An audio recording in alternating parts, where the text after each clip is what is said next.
दख'ना फुनाय मानि बिसोर ग्रेब खालामनो नागिरनाय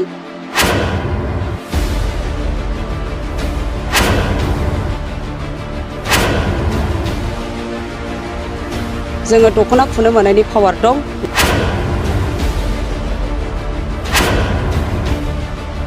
फेरेंगाखौबो जों मिथिया जों बिनि नङा होननानै जोंखौ बुदों आरो बुदों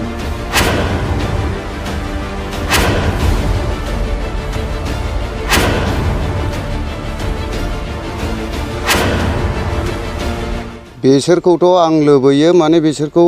एसेबाबो साजा होनांगौ आरो जोंनि जेनाखि सिकित्सायाव थांदों फैसा बेफोरखौ जोंनो नांफिनगौ आरो बिसोरखौ साजा होनांगौ एसेबाबो आं लुबैयो माबायदि बानायखौ माजों गागौ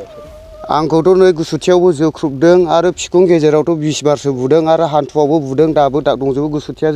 ओंखामानो जानो हायाखै हिन्जावासो दौदों आंनो बिसिनो लावथिजोंबो बिराद बुदों फिखुं गेजेरावबो फरेस्टनि मानसियानो बुमारदों औ फरेस्टनि मानसियानोमोन नोंसोरो सिनायखायो नामा जोंथ' दा बिसोरखौ मोखां नुबा सिनायगोन जोंथ' सिगाङाव सिनायामोन खिन्थु हुल्थुगावनि होननानै बुंनो जादों गावसोर बुनाय समाव बुंदों जों हुल्थुगावनिसो जों रावनिबो खोथा खोनासङा होननानै बुंदों हुल्थुगाव डिभिजननि औ ओमफ्राय जों बुंदोंमोन जोंहाबो मानसि दं जों ओरैनो लाबोआखै खावनानै लाबोआखै बेखौ जोंनाव कागज पत्र दं जों एसेबाबो रायलाय होननानै बुंदोंमोन जों खावलायदोंमोन खिन्थु बिसोरो रायलायाखै जों रावखौबो सिनाया फेरेंगाखौबो जों मिथिया जों बिनि नङा होननानै जोंखौ बुदों आरो बुदों पुलिसनि एफआइआर होबाय नामा नोंसोरलाय जोङो दा होथ'नाय जायाखै होगोन जुदिसो जेरैबो मिलायाबा बिसोरो ओंखारना लायाबा जों होगोन जोंनाव दा उल्थापानिनि रेन्जनिफ्राय जों मिथिना मोनखादों सैमाल'सो बुबोदों मानसिखौ बुवाखै होननाय जों खोनादों गावसोरनो बुंनानै लादों जों दा बेखौ हमगोन बियो बरना होनांगौ आं बेखौ लुबैयो दा सारमोना बयना होनांगौ बाल एफआइआर होगोन होनना बुं नोंनि सायाव इमान इनाय बाहाबै गाग्लोबनायनि जाथायाव पुलिसनि एफआइआर होबाय नामा नोंसोरलाय होआखै सार होगोन दा जों होथारगोन बे डिपुटि रेन्जारा जेसेखानि सिमान जाफैया जों होथारगोन दा जोङो सार ससाइटियाव जे सासे आइजोनि मोदोमाव आखाइ होनो मोना हौवा मानसिया बे मोना बिथिङाव नोंथांनि सायाव इनाय उथासो खालामदों मा लुबैयो नोंथाङा बे बिदिखौ लुबैदों आङो बेखौनो केसखौनो फरेस्टआ माबायदि हामला खालामो ओरैबायदि खालामदों फरेस्टआ थारमाने आं हौवाखौ हमथादोंमोन बे हमथानाय समावहाय ओइ हिन्जाव जोङो दख'ना फुनो मोननायनि पावार दं होननानै बुंनायजों लोगोसे दख'नाखौबो साबथिंदोंमोन ओमफ्राय दा साबथिङाव आंनि हौवाया बासायदों ओमफ्राय दा बासायनायावहाय बे समाव ओरैबायदि बुबाय बिसोरो नोंसोरो उल्थापानि गामि जाब्ला सलरपारानिफ्राय फैनानै नोंसोरो मानो बेयाव थाफैनो मोनखो हादान सिफायग्रा बेबायदि बाथ्रा बुंदों आरोना बिसोरो ओमफ्राय जों होनदोंमोन नङा सार जों मोसौखौ खावनानै लाबोआखै जोङो माबानिफ्रायसो लाबोदों अक्थिगुरि गामिनिफ्रायसो जों लाबोदों बायनानै ओमफ्राय दा जोङो फैनानै मोनानायखाय जोङो बे नेपालिया बिमा बिफा सोमोन्दो जानायलाय जोंखौ दोनदोंमोन दा बेखायसो जोङो थाफैदोंमोन बा जोङो मा दाय जानानै जों बे हौवाफोरखौ बुखो बे आदामोनखौ मानो बुखो हा मोसौ खावना लाबोदों नोंसोरो बेखायनो जों बुबाय हाब र' सार इसेग्राब जोंनि खोथाफोरखौबो नोंसोर खोनासङागौमोन ना मानो खोनासङा जों रावनिबो खोथाखौ जों खोनासङा जोंनि फरेस्ट डिपार्टमेन्टना जों खोनासंग्रा मानसि नङा आरो जोंनिफ्राय देरसिन रावबो जानो हाया बेबायदि बाथ्राखौ बुंदों आरो बिसोरो नोंनि मोदोमाव आखाइ होदों नामा बिसोरलाय होखादोंमोनानो ओमफ्राय बे हौवाया आंनो बासायदों दख'ना फुनाय मानि बिसोर ग्रेब खालामनो नागिरनाय दा बिसोरो बयना होनांगौ बे जे गाज्रि मानसिखौ बुग्राफोर बे मानसिखौ उल्थुगाव रेन्ज होनना बुंना लाखादों बे उल्थुगाव रेन्जनि जेसेबां बे ओरै गोलैयो उल्थापानि बे मानसिखौ बयनांगौ आरो बे उल्थापानिनि जों दाखा सोंहैनाय समाव डिपुटि रेन्जारा बुंदों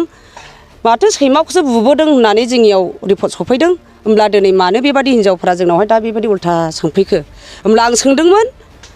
बेवनि सैमा बुग्रा खोथा हग्रा सोर होनना बुंब्ला बिसोर खोथायाखै दस्राजों थाङा रायलायहैदों बे डिपुटि रेन्जारा उन्दै गथ'साखौबो बुदों बुखादों बुदों सार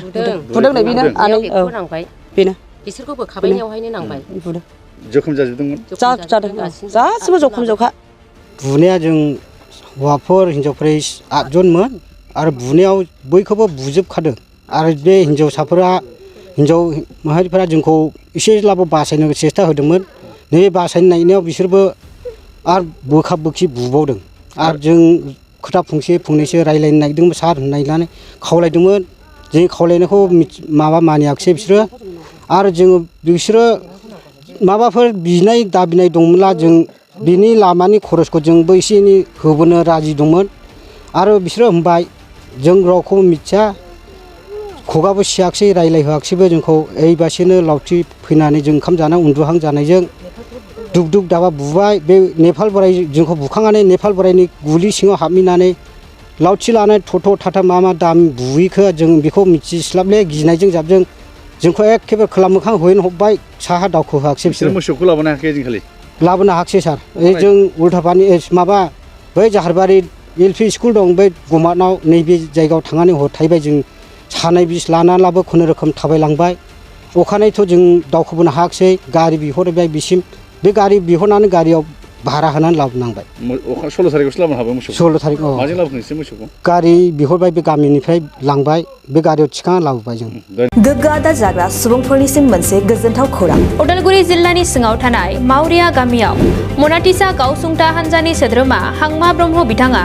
आसाम स्टेट रुरेल लाइभलिहुड मिशननि गेजेरजों खानस्रि हासार आरो गोबोर हासारजों दिहुनजानाय